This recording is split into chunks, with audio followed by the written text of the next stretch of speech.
Hello and welcome to another We Are Developers Live. I'm this time live in Vienna. That's why this is not a virtual background, and there's no grand piano and these kind of things. And it also feels weird to see myself fully rather than just see myself in the camera thing. But that's where I'm going to try it out. And this is going to be location tomorrow for our Web Dev and AI Day as well. So I'll be doing all the interviewing and moderating of that event in this here location. And probably gonna be showering in between because it's really, really hot. And it's weird because we got these LED lights. I thought they weren't making it warm anymore, but they really, really do.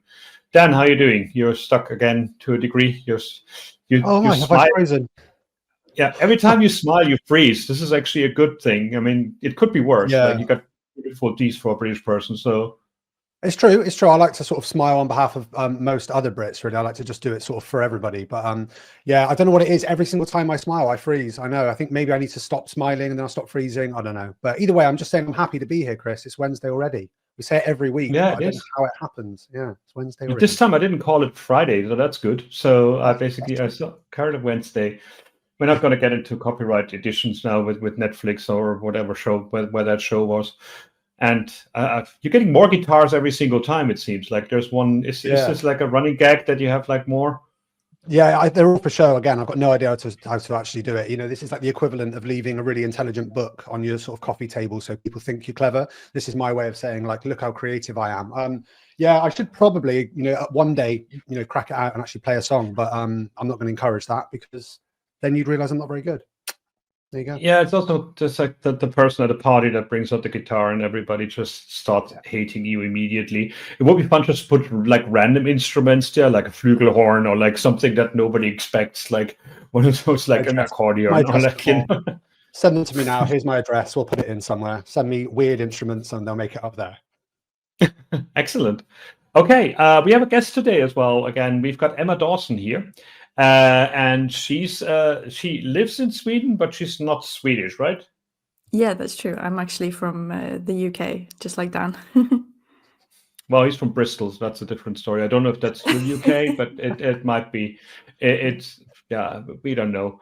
But Emma is somebody I came across oftentimes because she does a really good job in explaining accessibility in a very accessible manner.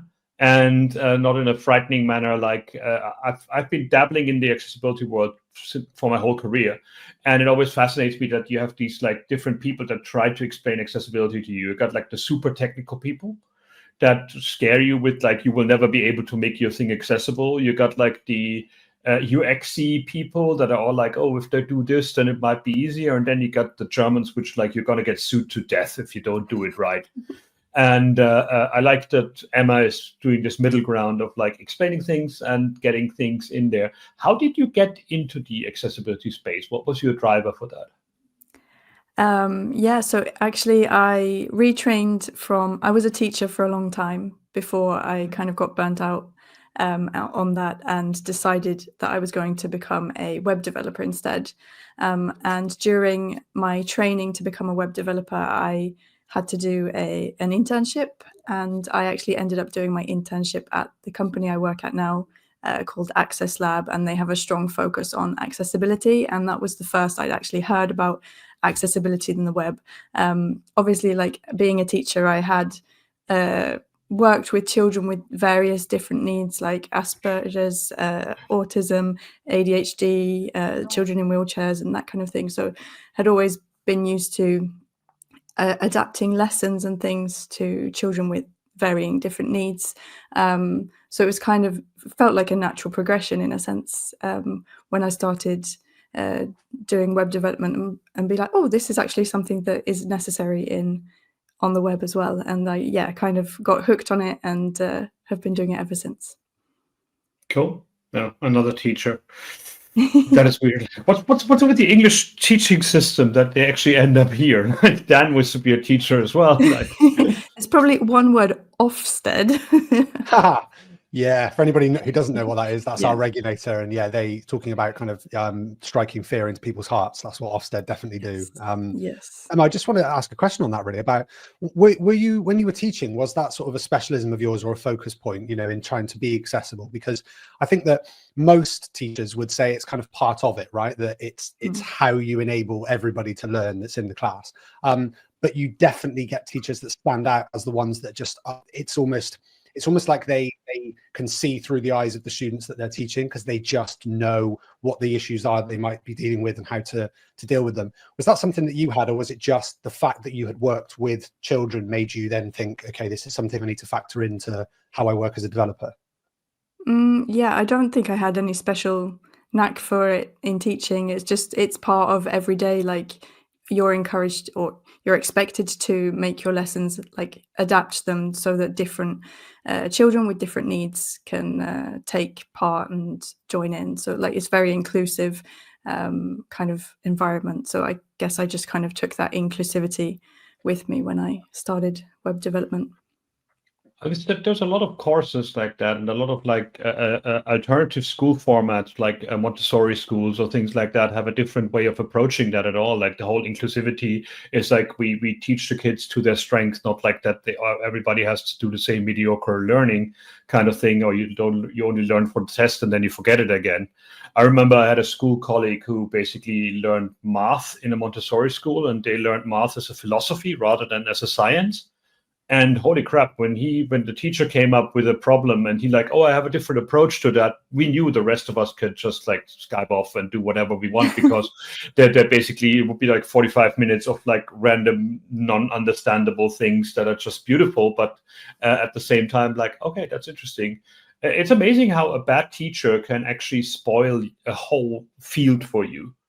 I especially find that with languages, when you got like a native speaker of your country teaching you a foreign language, like a native speaker of your country would speak that language, rather than like having somebody that at least had experience working in the country where they teach you that language. Like when we talked earlier, when I was in Sweden as well, my partner and me always watched the TV program for kids, the news for kids in Swedish. Yeah. So we had like political things of the day explained in simple Swedish to us idiots. And it was just really, really good that these things exist for kids that we can use out there as well and learn something from. So yeah, it's an interesting thing that mixing that teaching and technical ability of developing is an interesting bit that we get into. In my case, it was also, I used to be a radio journalist and then I became a developer. So I put those two things together. Like the researching, the reading, how do you put lots of information together in a short amount of time? That's always the great thing about the web, that anybody can become a sideways developer and come in. Like it was always a very inviting environment. And now you just need to vibe code and you get billions of dollars tomorrow. So that's what's happening. Now, we Access Lab, by the way, with an X, not with two CCs, because that's a testing facility for blood and urine samples. I just found out, like, I was just looking at that one and I'm like, okay, she's not okay. I mean, me and my partner, we're watching a lot of true crime shows right now, so I see that all the time as well, that kind of stuff. So again, we put a few things together. The first thing that I found really interesting was this front-end practice website. Which actually is a website that explains you to do web development by showing you websites that exist and asking you to do the same and build them. And I found that a very interesting approach, rather than just saying from scratch or like build whatever you want, just saying like, here's how that person approached it. And you can now, in a guided fashion, learn how to build something like that as well. It's interesting that approach. Like when you started learning, Emma, like web development, what did you do? Did you use books? Did you use blogs? Did you use videos? Or was it just, I mean, in my case, it was a lot of like view source on other websites and seeing how they done it and then do it better. Is that still a thing, or? I didn't do that. I started with a lot of like free code camp and things, and then moved on to Udemy courses, and then also there's a similar website, I don't remember the name of it now, where you can get like templates and things to start creating, but it's very similar to this one. And I quite like that it's like, do your best to create this website in like the framework of your choice or whatever you know how to do, and see how far you get. I think it's definitely a good way to learn. yeah, fiddling with something that exists rather than just having to do something from scratch seems to be like a more inclusive and simpler way of doing it. Dan, you told me yesterday you did the same when you did video production. Like when you taught video production, you just basically showed people a CGI effect and asked them to do it with like kitchen supplies or whatever. Yeah. Or what was that Yeah, about? I think it's all part of the same idea, really, that, you know, replicating something that exists. I think it feels like all of the learning is really implicit, and it kind of is. You know, it's like you're doing the thing, and the learning is happening along the way, and you don't really realize it's happening. So in the case of that sort of exercise, it was about saying to somebody, yeah, here's an effect. I'm not going to tell you how it's done. Just get as close as you can to it. Just have a go. And the creativity is sort of the approach that they take.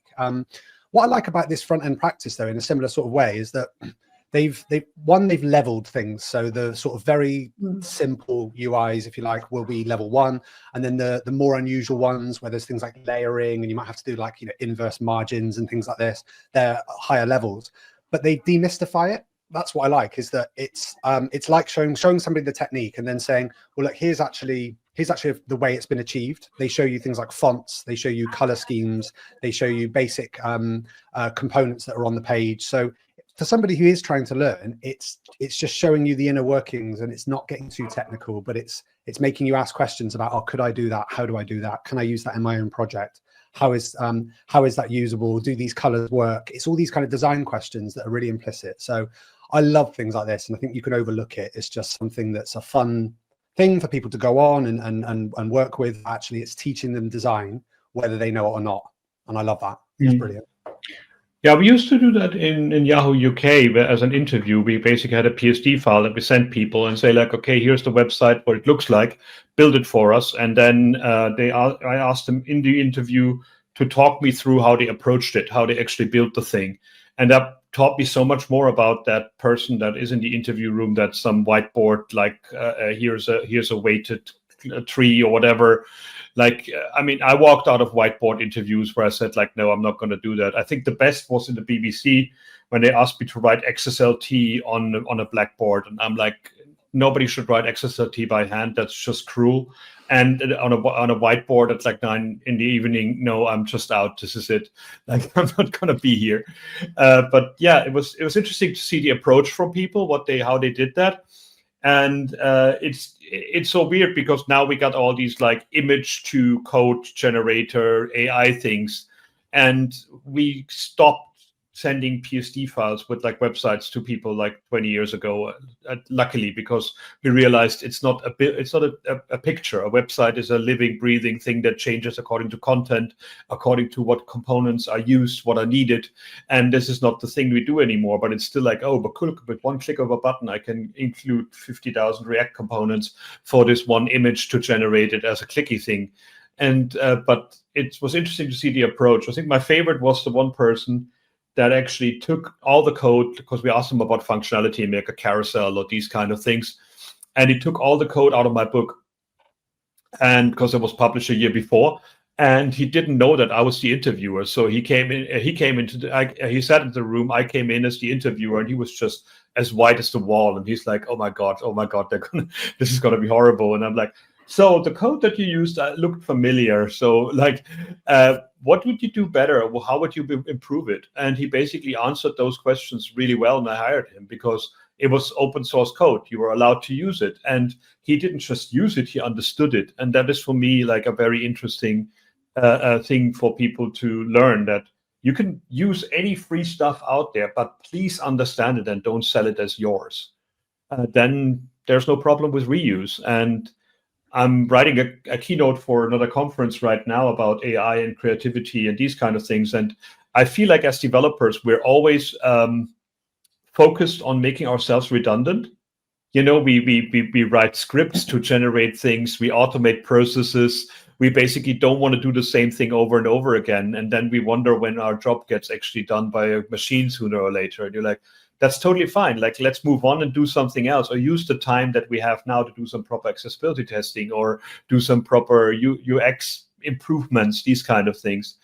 So yeah, I like that, learning from a thing that exists rather than just having to start from scratch. So that's a very nice approach by that front-end practice website.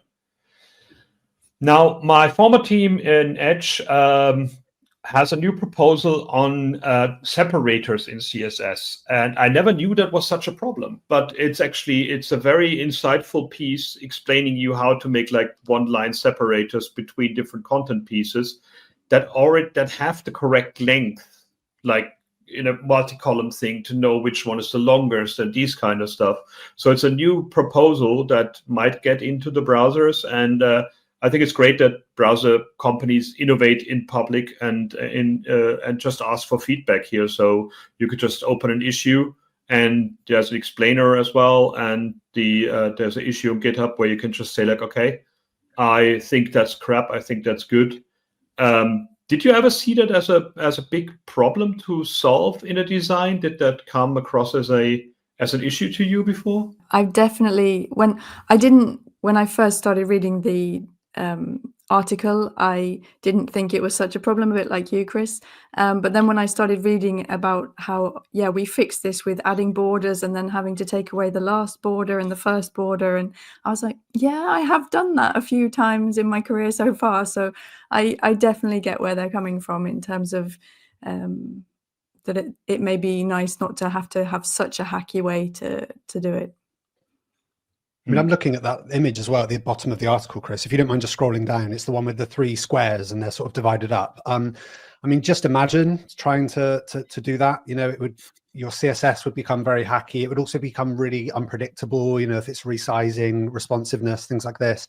And I do think it kind of links in. I think it's one of the other articles that we'll get to as well. But this sort of, there's not a very clear way of handling gaps or gutters, as you would call them in like publishing, you know, and the space between the columns. And it's like I remember, I'm not sure what the CSS was now, but it was like you had space X or a space or something along those lines. And then that was superseded by gap, but then you were using gap, not knowing if it was supported everywhere. And I think part of it for me is when I used to design a lot in publishing. And I know that when you're moving to the web, you want it to look different, you know, but you don't always. You want it sometimes to have that newspaper look, and that's just really, really complicated at the moment. So I'm all for this, really. I like that we had like with cell spacing in tables, we had the same thing, and then like you had like compact attribute on the table attribute, so it actually will not have space in between because browsers randomly put like 5 pixels around things without telling you. If you didn't do the collapse, border collapse, it was called, and then you basically a table design is still a big issue. And I think like most tables should have like a fixed header so you can actually scroll the rest of the content, but that gives an accessibility issues. And I think there's a lot to be improved in that kind of layout stuff as well. And I think it also ties in with the new way of thinking in CSS, that we don't think about top, left, bottom, right anymore, but we think about left to right, top to bottom. Like reading order will be dealt with that issue as well. So it's a nice proposal, and I think it's worthwhile to give feedback there rather than complaining on social media that browsers are terrible, because here is the explainer and here is how you can actually give feedback to it and make the web better that way. This is also the CSS form control styling level. This is a big one, and Jeremy Keith has written a long thing about it as well.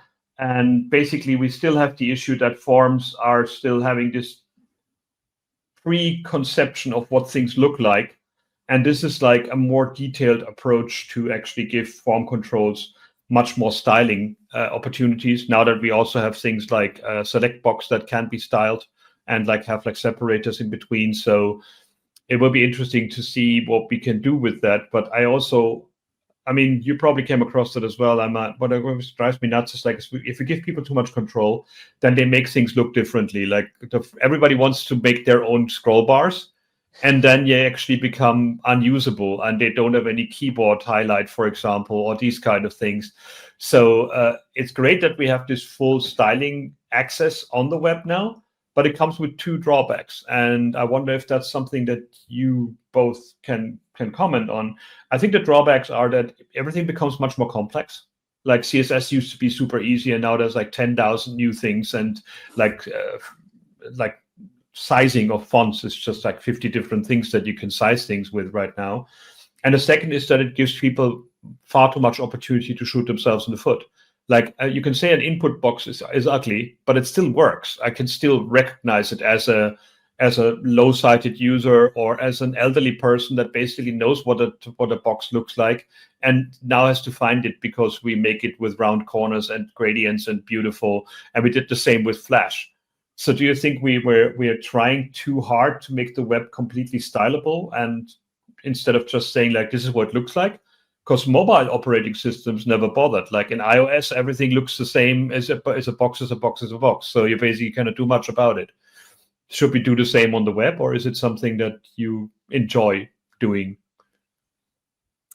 I think the fact that we don't have this yet actually leads to more accessibility problems, because people then go out and they're like, okay, I don't want the select to look like a select. I want it to look like my design instead. And therefore, I'm going to create it out of divs and buttons and all these other things that don't actually behave like a select.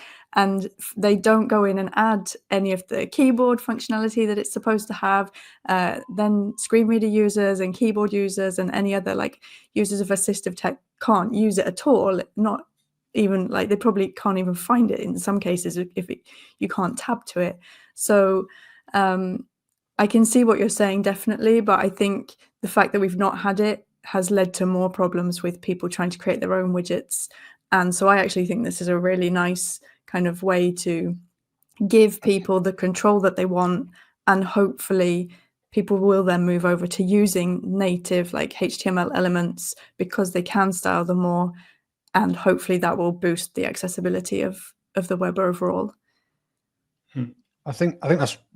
I was smiling really because I think I don't know if you remember this, Emma, but it's happened more than once. You know, I've posted things on X, and I always appreciated seeing you pop up because I knew I was gonna be kept in check. I was gonna have a this is really nice, Dan, but and I thought that was always actually really valuable because I would often share things thinking design first. You know, that was where it's naivety a little bit as well, right? I would sometimes share something that was focused on the design and that accessibility. It wasn't that I hadn't considered it, it was that I didn't know what I was doing wrong and the issues. And you were always really good at popping up and saying, just consider this though, that's a bit of a nightmare for this person. And I think that's really, really valuable because we are almost two sides of the argument, you know, in that I do go design first, and you should consider accessibility, of course, but it's not my area of specialism. So I think that something like this just helps to keep people like me in line a little bit and allow you to be design focused, but not to the detriment of accessibility. So yeah, there you go. I thought I'd call you out for calling me out.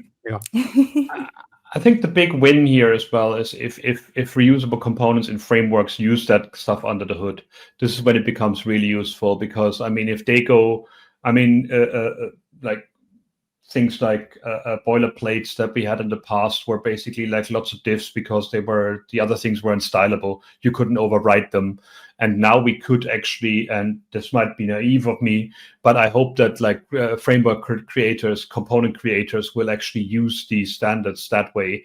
And actually, and I'm quite sure that I can predict that if you do that, your components will become smaller as well, because you're not hacking your way around things any longer. You're just doing it.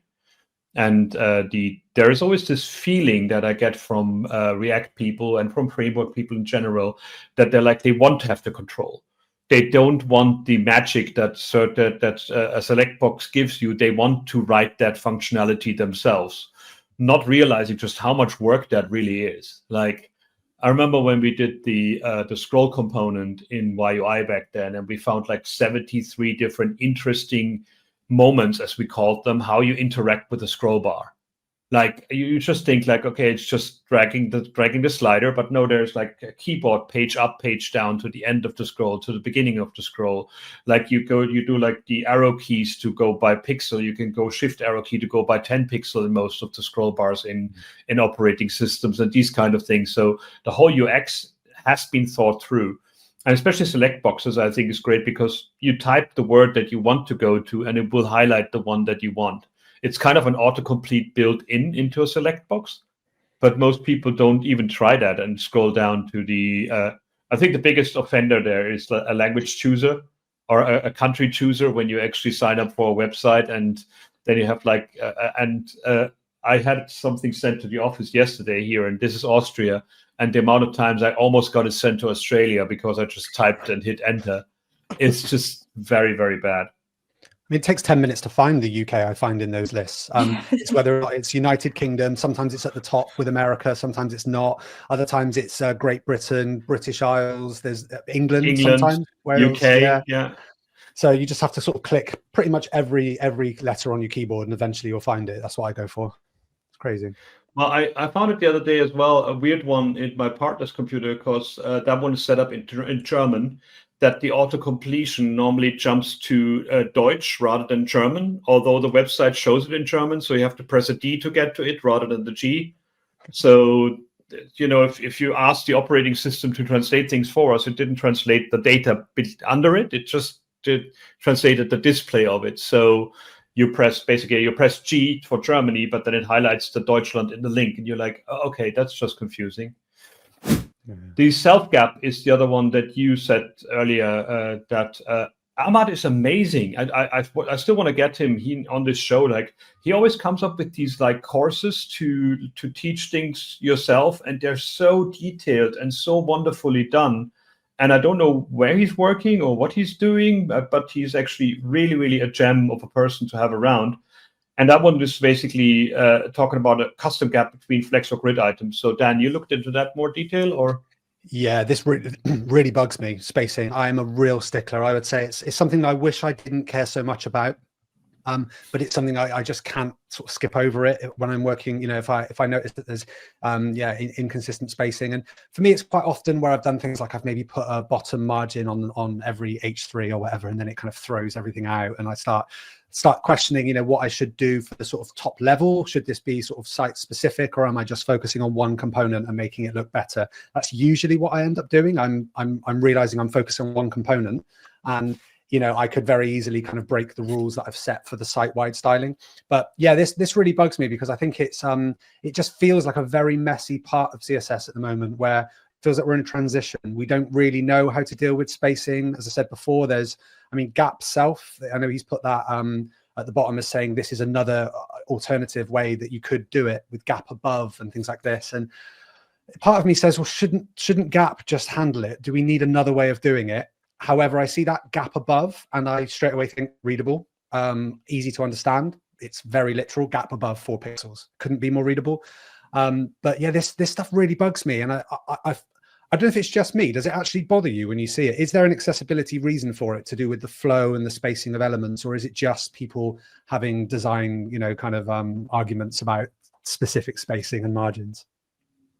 Yeah, I don't think there's not too much of an issue with spacing in accessibility. I guess this one for me, I've definitely fallen into okay, let's add another div around this to make the spacing in that one kind of different from the spacing in another one. But maybe thinking back to what I think Chris said earlier about having so many different ways to do like font sizes and things like that, is this just another way? Now we have margins, we have padding, we have gap, we have it gets very confusing with all these different CSS features at times, like, oh, what does what and which one should I use? And yeah. Sometimes it's also not understanding how the browser does things, or not. We shouldn't have to. I mean, margin collapsing, for example, was always a good interview question for CSS developers as well, because so many people did not know what was going on there or why that's there. Or when you had a padding and an inline element that basically would be that you had an image inside a text, it will always have some gap below it because you have like the letter G or something that keeps space for it, that kind of stuff. So it's like granular control on these things seems to be a thing, but again, it feels like we can overcomplicate the CSS syntax that way as well, or we actually might the baby might be out of the bathwater already with that. When I look at some of the CSS that people are doing these days, but it's an interesting one that people go for that. When you said like I think the only thing with white space and accessibility that I remember all the time is like that people use tons of white space because it looks good.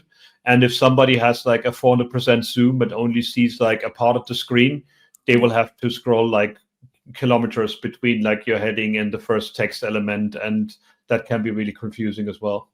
Yeah, if you that's where the whole like rem versus pixels kind of conversation comes in. It's really good to use rem for font sizes, but it's actually often better to use pixels for margins and padding, because then if someone does increase their size, like their font size, then all of the spacing won't get bigger. So that's one accessibility consideration. It's not always best to just use rem or that kind of thing. Yeah, I love that there's like features like vmin and vmax, and that basically I love that it doesn't matter now if it's now portrait or landscape, but it actually takes the bigger one of the two, so you don't have to do the calculations in JavaScript or anything like that anymore. So, and the clamp thing as well is an interesting one, where you can actually say like go from that font until that font, but you can use that to make the thing really inaccessible, because you can stop people from having to change the font size to something that they really need. But yeah, it's great to see that people do this kind of thinking. And again, like if you haven't seen what Ahmad is doing, it's just incredible what he does. Like he has this gap explainers, CSS container queries. Every time there's something new in the CSS specs, that I look at the spec and I'm like, that's great. What do I do it like? He has an interactive guide for these kind of things. It's a really, really excellent resource. A really, really, really lovely person. Now, the European Accessibility Act is almost here. What does that mean? This is a seminar that's coming up on 29th of April by TPGI. I guess you're in that kind of world right now, Emma, right? Like that companies come up to you and say, like, what do I do so I can still have a future and don't have to sell my children into slavery or something? Like, what's the big headlines about, like what's going to be coming towards us in the European Accessibility Act, and what does it mean for developers? Just the headlines. Yeah. So the European Accessibility Act, it comes into force the 28th of June this year. And it basically means that a lot of companies, private companies, it's actually been law for public service companies since 2019 that their sites need to be accessible and follow the EN 301549 standard, which basically follows the web content accessibility guidelines, the WCAG. But now it's going to be like e-commerce websites, banks, travel companies, ebooks, anything that falls into those kind of categories. They need to be accessible by June, or that's when the monitoring bodies are going to start like monitoring. I know in Sweden, the monitoring body here has said that they're going to start looking at some of the biggest e-commerce sites in Sweden, at least. But like all of the different monitoring bodies across the different European countries are going to choose, like some will choose to look at banks first because that's what they feel is most important. But it's kind of basically the idea is that things that we need to do in our everyday lives should be accessible to everybody. And because so much of life is online now, you need to be able to use your bank independently. So it has to be accessible to anyone with disabilities. So much of like online shopping happens now. Like if you can't get out of your house because you have a disability and you find it maybe hard to walk or use transport or anything like that, you want to be able to shop online. So you should be able to do that. So I think like these standards this law is a really good way to kind of boost the accessibility of a lot of websites. I believe it's just like the start, and like more and more companies and products and services will be included in this in the long run. So yeah, I guess that's a very, very kind of base level of what it includes. Yeah. Leonie Watson has a really good post about here as well, which explains in like all the different bits and bobs what it means, what you have to do. I think there's not much there changing. I think the biggest problem that I had when I tried to get customers or also my companies to do these kind of things, there was always it seems like the first thing that people want to do is find a shortcut. Like, what can I do? How can I automate that? How can I not think about it? and that where the whole overlay debate came around, like there was like these browser extensions or like magical scripts you can put in your page that makes everything accessible in your website. They all got sued because they actually didn't manage to do it. But a lot of money was wasted in this kind of effort. And us as accessibility enthusiasts or experts always have to battle that marketing approach. And now it's probably AI, right? That people say like, oh, if you generate it with ChatGPT and you tell it to be AAA compliant, then it will write the perfect app for you. Is this something that you had encountered already with companies now, or is it something that there's not that many vibe coders out there as we think there is? Yeah, no, definitely the AI argument comes up every now and again. A lot of companies want to use AI, especially for images, which, I mean, I can understand if you have like a massive e-commerce site that serves the whole of Europe and you have tens of thousands of products and then hundreds of thousands of images of those products, adding alternative text to every single one of them is going to be a huge job. But I mean, AI is not necessarily up to the standard of doing a great job in terms of like determining the context of the images where they're used. So maybe, yeah, use AI to start off and maybe generate an alt text for those images, but then you still need a human to go through and actually double check things. We're also seeing some companies wanting to be able to use AI for like body measurements and that kind of thing, which is also, you know, if you're on an e-commerce site and want to buy clothing and it's going to recommend you a size, trying to like point out that maybe you need that also to be accessible and for people to be able to add body sizes in different ways and that kind of thing. There's various different ways that people are try and cut corners, or they just want to know, what do I have to do to like comply with the lowest level of the law and not get sued, which is a bit of a shame. I hope that kind of mindset will evolve over time as people get a little bit more mature in their thinking about accessibility. And I know that just now a lot of people are panicking because they've just found out about it, even though it was actually like decided that this would be a law like 3 or 4 years ago. People are still only finding out just now that, oh, there's a new law that comes in June, and panic, what do we need to do that's like the base? And then I'm hoping that after that, people will kind of start thinking about it a little bit more long term and how can we do this consistently and that kind of thing. I mean, it's always an opportunity to improve your product and make it easier, and easier products are used by more people. But yeah, I mean, sometimes when you just say like, okay, I've got millions of photos that I uploaded in the past and I never put an alternative text in there. Like, what do I do now? This was interesting. The Dries Beer, I'm not going to pronounce that. He's basically a guy from Drupal, I think. And he had like 9,000 images on his website with no alternative text. So he used like an AI. He's the Drupal creator. He used an AI tool to actually create alternative text, and he had a post earlier about this, and now he's got another post about this. And it was interesting just to see that like it's kind of good enough, like it's better than nothing. But I feel it's very weird, because if I give something to somebody that actually is halfway, it actually feels more insulting than actually it feels helpful. It's a bit like when you go to YouTube and you turn on the automatic generated captions and there's only nonsense coming out of it, and you're like, okay, why did I do this? Like, why do I turn that on? So that's really not helpful. But it is an interesting concept that what I don't think we talk about enough in the accessibility world is creator tools like content management systems and these kind of things. Because the reason why there's millions of pictures out there with alternative text is because the tool didn't force you to actually do it when you uploaded the image, you know. And if it did, then it allowed people to type in image, and rather than like what the thing does. And it's so interesting to see how people are not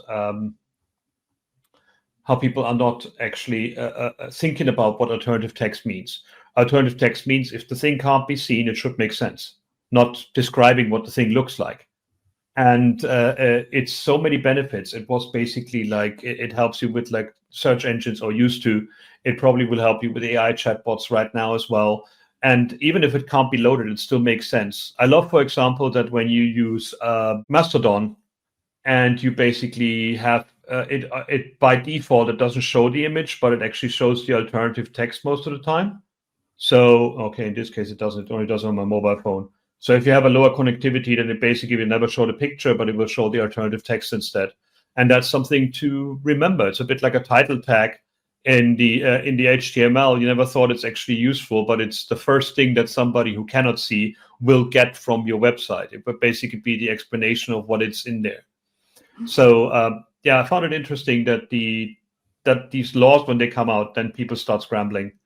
But it's so much easier, because when you thought about accessibility beforehand, you don't have to put 10 times the effort in. Like when you probably see that with customers as well. Like when they try to actually make things accessible, the amount of effort they have to put in to undo things they do badly.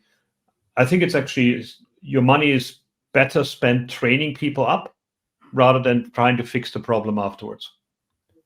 We had somebody in the chat, just to sort of throw this to both of you, really.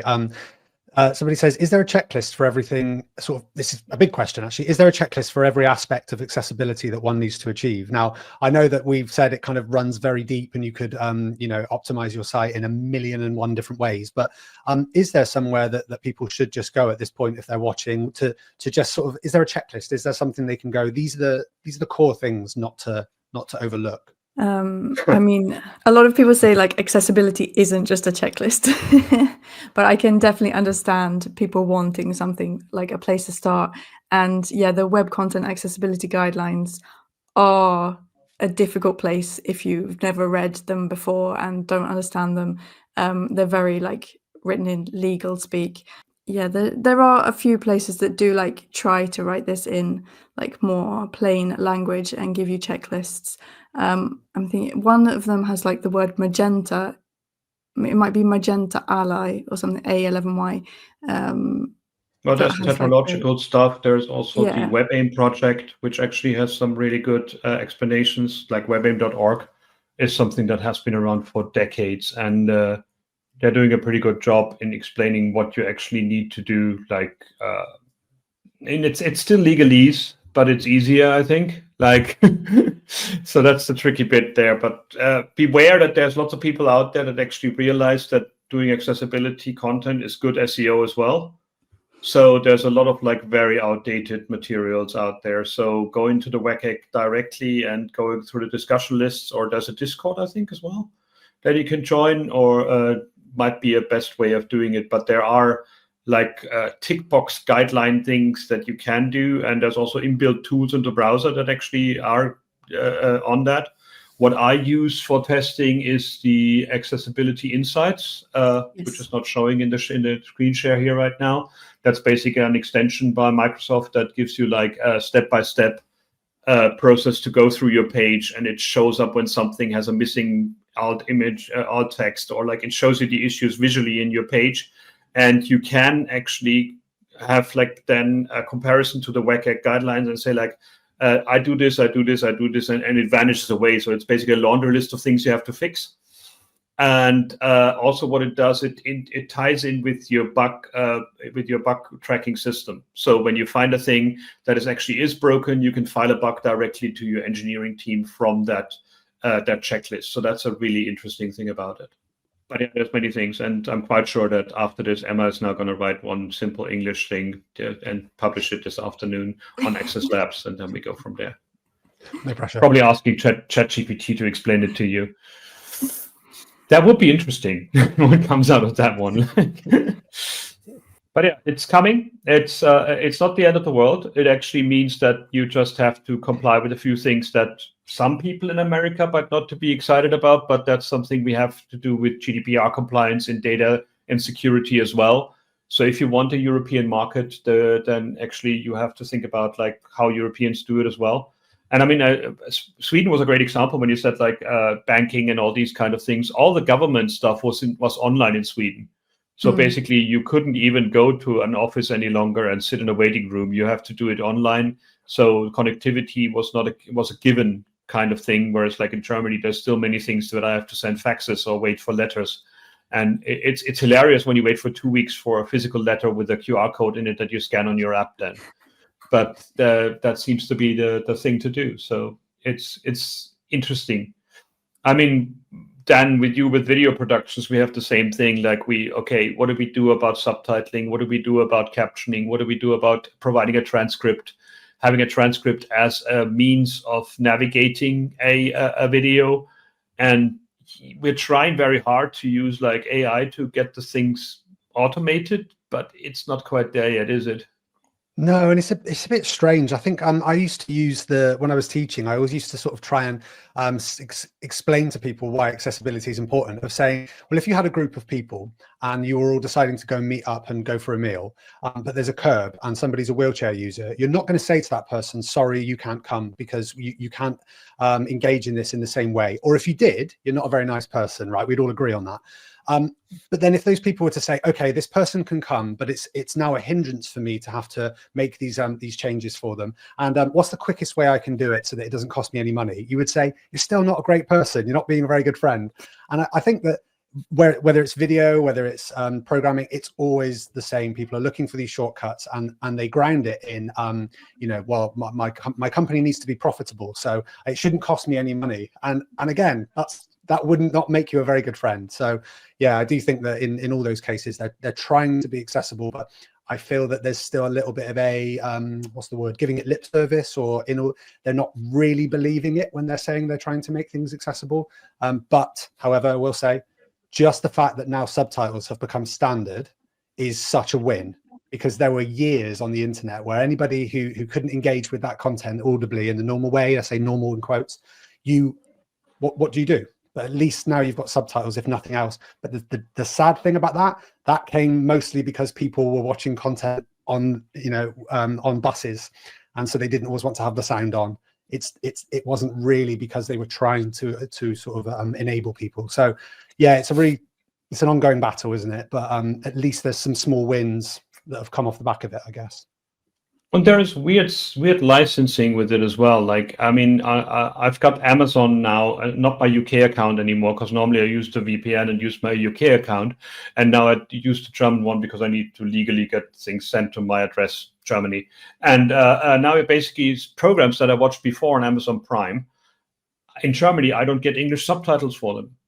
I either get them only in German dubbed, not in the English original audio at all, or I get them like only with like German subtitles for like English audio, or most of the time. So English is not an option all the time. And this is the best way to learn a language. This is like, and I love turning on the closed captioning where you get like the whole, like, this is the song that's playing in the background kind of thing. You get that information in the closed captioning as well, rather than just like, and I love that Netflix has some of these audio description movies as well, where I think I saw like Captain America one time, where it's like the Marvel logo flying into the screen with a fantastic score playing in the background and stars dropping from above, and like in all details it describes the whole movie. And it's really, really interesting that these things are legal requirements. That's why people built them, but they're there, and it's just wonderful that we have these kind of things.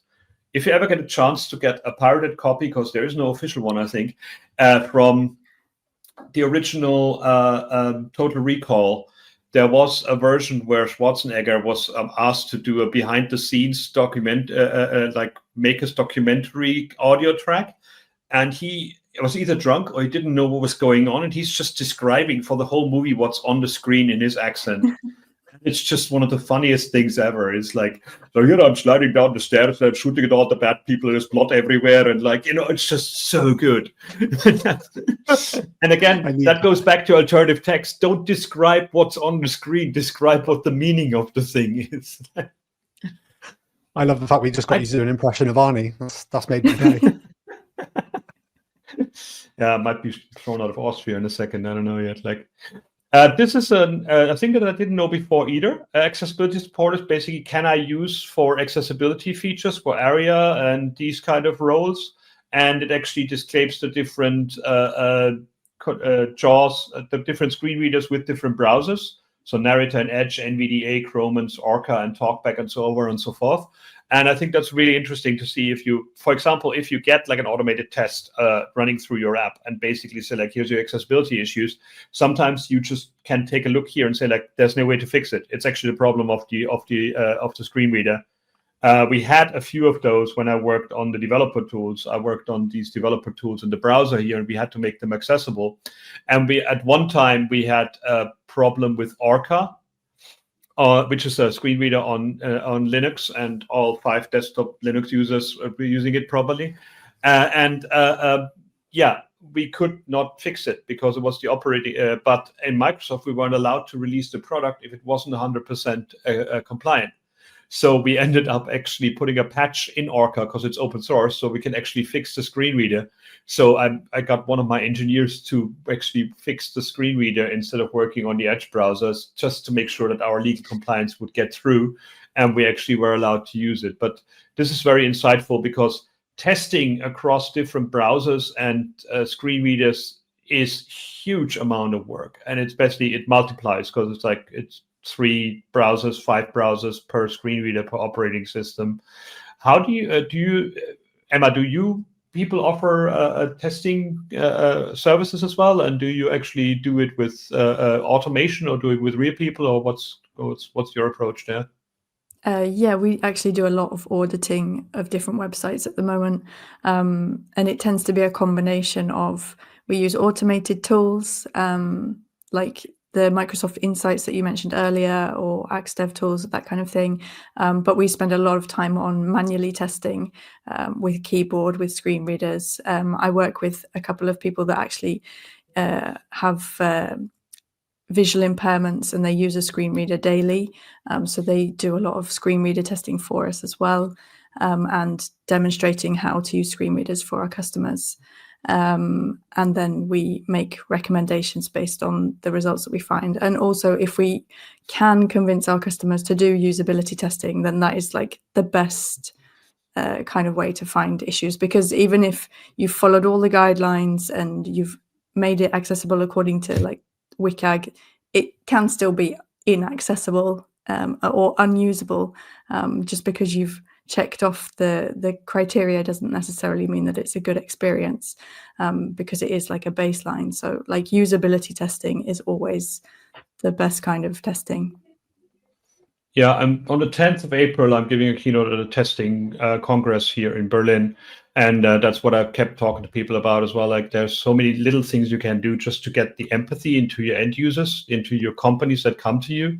When I was a freelancer, I always had a slightly broken mouse that I took with me and connected and made people use their product with that one, and then they just realized that maybe having a 5-pixel gap between 2 buttons might not be enough because you hover over the wrong one and then you do something like that.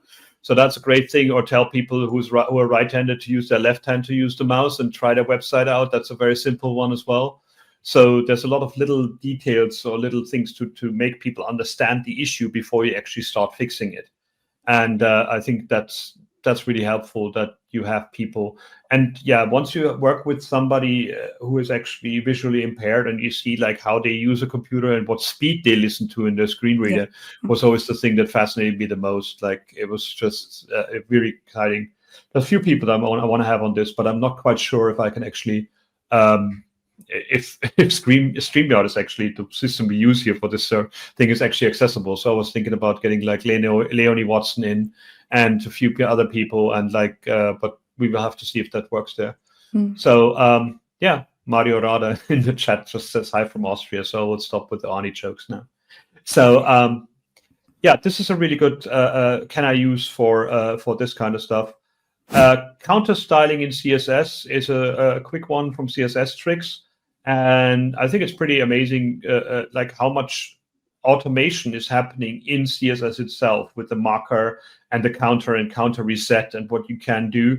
So if you haven't thought about that before, that you actually want to see what you could do with these dots that you normally just hide. But there was this big issue with Safari, wasn't there, Emma? Like when you that was a big hoo-ha, because the idea is like if you say list style none, it basically removes the dots. And Safari then basically said, if you use list style none, we're going to tell the screen reader that it's not a list as well. And that was not the idea, because a list makes sense because screen readers give you that as a iterable way to go through the page rather than go through the page tab by tab.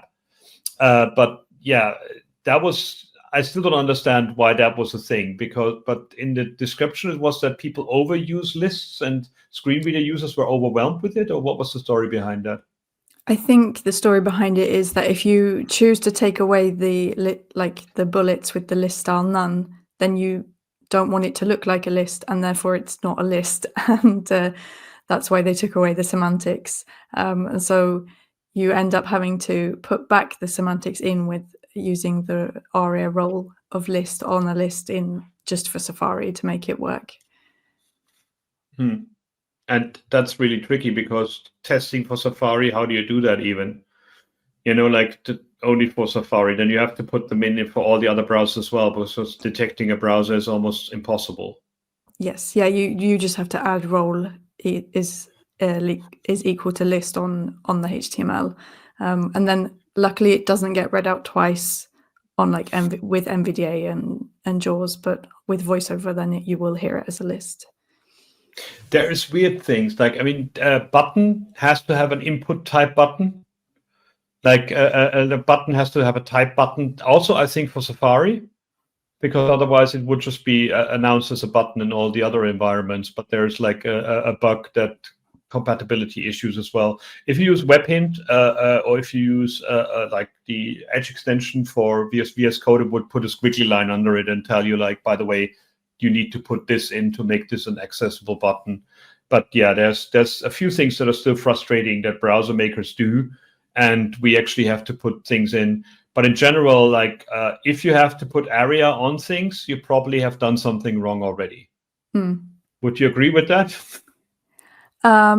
In some cases, yes. Other cases, no. Like if you have a drop down, like a button that you press that opens up a disclosure, there's no way in HTML to tell a screen reader that is open or closed.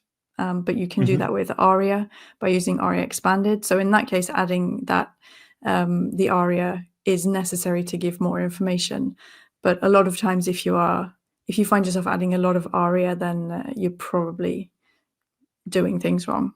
Which brings us to this one here, creating animated accordions with details element and CSS. Because the details element is basically there for expanding and collapsing things. And it actually is in Chromium browsers. It automatically expands it when you do a search and you find the content of the summary element as well.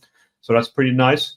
But yeah, here's basically, you can see here for WebKit, Chromium, Firefox, we do different things. So we have to be a hacky around that. But it's a very powerful thing. And I guess he ends with like some ARIA bit to do the expanding thing as well. I mean, he's very thorough about this. Stefan Judis, who was on the show like a few weeks ago, wrote this really, really in detail article here about this. And yeah, it's amazing what you can do with the details element and the summary element without having to use any other library and these kind of things. But then again, every time you think you're clever and you're hiding things to hide and show, think about it if you really want to do it, or if it's just because you look at it on a mobile phone and other people have enough space on their computer, so it doesn't even need to get collapsed. Because it's not fun to go like these Russian doll syndrome to actually find more and more information the more you click into the page.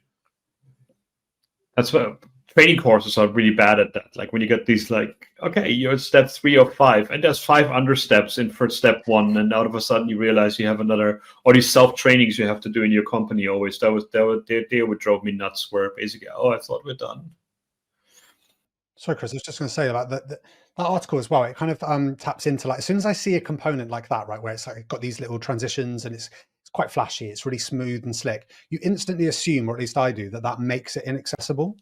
I don't know if, at least I feel that, we're going back to the design focused thing, that when I'm leaning into like these little micro sort of interactions and it being, if you notice when the image appears, there's a really subtle kind of blur and zoom, really subtle. It's kind of, it's over the top, right? You don't need it on there. It just looks really nice. But I instantly feel like, oh, okay, I'm doing some things here that are going to make it inaccessible. So I really like the fact that there's an article like this where it's very in depth, and maybe that shows the problem. If you want to achieve both, you need to go that extra mile of, you know, ensuring it kind of looks how you want it to look, but is accessible ultimately. And of course, you can detect if the user has turned off animations or not, and basically then not show the animation at all. That's what you should do anyways. It feels weird that browsers don't do that by default. It's like, I mean, CSS animations, at least if you use CSS animation and it's turned off, you shouldn't have to put a CSS query around it. But in JavaScript, of course, you need to read that out, but you can use it with a match media thing as well. So there's ways of testing around it. But this is like the extra craft step that I normally don't see people doing. And you're right, Dan, like seeing that Stefan is really talking about all these things here. Normally people show like, here's how cool to make it happen. Here's 12 different ways to animate it. And that's the end of the article. Definitely, I'm guilty of that. It's a really interesting thing. This was also something that I keep seeing people not using, field set and legend, and it is so powerful. So Emma, legend that you are, tell us about field set and legend, what the benefits of them are. Yeah, so using a field set and legend around like groups of radio buttons that belong together or groups of form inputs that belong together, just give that little bit extra information, especially to someone that can't see the screen, about like these questions may all relate to the same things, such as like an address field where you've got like street name, number, postcode, that kind of thing. There's even an example. So if you wrap them in a field set and a legend, then that legend will then get read out with every input along with the label of the input. So it gives that little bit extra information. The thing is that people don't like to use it because it's ugly, which is not the reason not to use it, because you can style it. But unfortunately, people just see this square around and the way that it sets the question in the middle, and just like, oh no, I don't like how it looks, so I'm not gonna use it. But it does give extra information to people that rely on like screen readers and that kind of thing. I've seen it the other way around. I've seen people use it because making this happen in CSS when you don't know CSS is really hard. Okay. Like you have to give the text a background color to overlap the border, and then move it a negative margin or something like that. You know, like styling this in CSS only. So I've seen people using a field set with a legend without form elements in it because they liked the way it looked. Wow. The same way before we had CSS, people were nesting block quote elements to indent, because that they always had like a margin automatically set into them. Like people painted with CSS and painted with HTML, and they still do to a degree, but now we actually do it more with like CSS and like background drop shadows and these kind of things. But yeah, field set legend is something you probably haven't thought of, and it's really, really useful because it actually gives you a control. It's much like, it feels to me like also using a section element in the page with a heading in it to actually give one component basically a meaning, but it is a form related element. So just use it outside of form. So that would confuse screen reader users again. But it is a landmark, right? I don't think the field, I think it has a group role on the field set. Oh yeah, so basically you then says like, this is a field set. You're inside a field set and you have these options kind of thing. Yeah. But the legend has to be the first child of the field set in order for it to accessibly label the field set. Well, that makes sense. That's something people often get wrong when they try to wrap things in divs, and then the legend isn't the first child anymore. Okay, because it has to find it as the first child in the DOM to actually label it, so to say, much like a title or Oh wow, yeah. It's interesting. My favorite about this is table, and we could talk about that for hours, but we're already over time. The t-foot element, the table footer element that basically nobody knows about, but it makes so much sense that it's actually the first element in the page, even if it renders at the end of the table. So in your source code, the footer comes before the rest of the table because it is a summary of the table. So think of it as like a bill and adding things up, and the footer is then basically the total of the bill. So in the DOM, it needs to be the first element, but when the table renders, it's always on the bottom of the table. So that's really one of the few things in HTML where it renders differently to the order that it has in the source code. Awesome.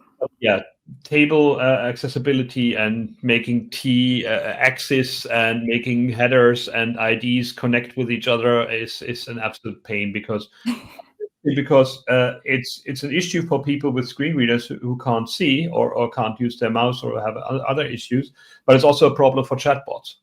Like data in HTML tables is basically AI bots are all like not indexing them. They don't know what's going on there. So you have to turn them into Markdown to make them readable. So maybe if we don't want to care about people, you can care about the chatbot overlords and make yourself more accessible that way. And the last bit we had is like the first internet domain was registered 40 years ago. And I would have thought that it basically would be something like, I don't know, computer.com or like sales.com, but it was symbolics.com. It's so weird. I'm very confused about this. Like, you know, I mean, I have to say, have you visited it? I've just been to it, symbolics.com, and it says join our email list. We'll email when we launch. I mean, it's been registered since 1985. You know, I think if you, yeah, if you've sort of passed 3 decades and you still haven't launched, like, come on, let's get an MVP out there or something. Yeah, I just thought it was quite funny because I love the fact they have it on there though, like the first .com registered. I mean, you would, wouldn't you? But still, it's quite funny. But I still don't know what it is. What is it? I don't know either. I'm just very confused. So I once was at a conference of domainers, people that sell and buy domain names, so the real estate people of the web. And I can safely say I don't know why I was there. And I had a hard time trying to talk to people because they were all like people that sold domains for money. And that was the idea. And they basically, and one talk was like how to turn your domain into a brand. And I'm like, okay, that's interesting. Let's see what that one is. And that person did like location domains. So it did like fortlauderdale.com, miami.com, and these kind of things. And miami.com is that domain that would go for like $50,000, $60,000 or like by now probably $400,000, $500,000. And then his whole talk was like he turned it to a brand by going to fiverr.com and asking somebody to make a miami.com logo. And then I realized that there is no God when he told me that he made about $5,000 a month with T-shirts and baseball caps with the miami.com logo on it that he paid $5 for. Wow. But yeah, it's yeah. I mean, am I just being sad that I don't do it? But I guess no, this is not the thing. Anyways, Emma, it was fun. I hope we didn't overwhelm you too much. No, it's good fun.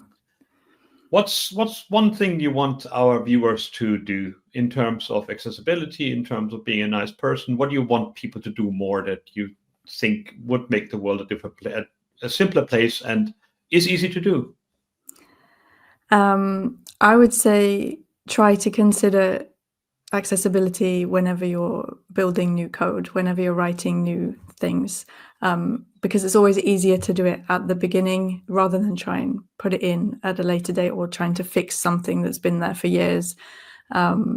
So yeah, if you can start trying to make things a little bit more accessible, obviously progress is better than perfection. So do your best, ask other people that you know are like more into accessibility to kind of check things out for you. And like with the very first link that we looked at with the front-end practice, get someone to review your code and ask them for tips and feedback, and just how you can make it better. That's probably what I would say. Cool. Dan, what's your final score of today? Your final message? Yeah, I have to come up with. I have to start writing these down, don't I? Come up with one each week. I think what I can definitely take from this, and I would just say thank you, Emma, for joining us, and go and follow Emma. It's hard to know which direction to point there. I think go and follow Emma on Blue Sky, because I think I've followed you for a few years now, and there's always great stuff coming out from you really about just how we can not overlook these things. And I think that would be the summary really, is don't just do it as lip service. And I'm saying this to myself as well, because I am absolutely far from perfect like everybody. But don't just do it as lip service. Like, actually try and make your site accessible. Think that there's a real person on the other end who is struggling to access what you've made, and that these things really, really matter for real people. So yeah, that's all I would say. And yeah, I learned a lot. Thank you. Cool. And I think we should end with a bad joke. So why can't you find painkillers in the jungle? Because the parrots ate them all. I never know if Chris just is like a bank of these jokes or if he makes them up on the spot. Either way, it's impressive. Yeah. Anyways, this was the WeAreDevelopers Live for today. So thanks again, Emma Dawson. Thanks again, Dan Crenny. Thanks about all of the sponsors that we don't have, but now will come and sponsor us for the next shows. And that was good to see you all. I hope you learned something today. Thank you. Bye.